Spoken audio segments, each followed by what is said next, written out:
ជំរាបសួរនិងសូមគោរពដល់ពុកម៉ែបងប្អូនទាំងអស់គ្នាដែលចូលមកកាន់ Channel របស់ Admin ដើម្បីទស្សនាវីដេអូតម្រុយឆ្នោតយួនសម្រាប់ថ្ងៃទី19ខែ4ឆ្នាំ2025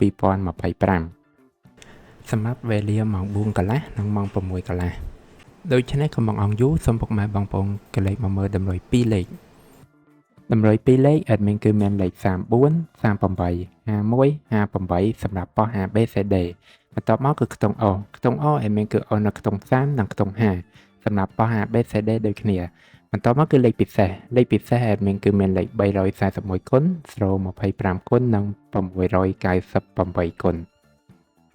ដែលលេខទាំងអស់នេះសុទ្ធសឹងតែជាលេខដែលមានសង្ឃឹមថានឹងចេញខ្ពស់សម្រាប់ថ្ងៃនេះអរគុណពុកម៉ែបងប្អូនទាំងអស់គ្នាដែលបានទស្សនាវីដេអូនេះពីដើមរហូតដល់ចប់ក៏ជូនពរពុកម៉ែបងប្អូនទាំងអស់គ្នាធ្វើការសងសំណាននៅថ្ងៃថ្មី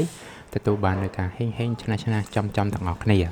ជាចុងក្រោយ Admin សូមពុកម៉ែបងប្អូនជួយ Like Subscribe និង Share ដើម្បីជាកម្លាំងចិត្តដល់ Admin ផងនិងដើម្បីពុកម៉ែបងប្អូនទាំងអស់គ្នា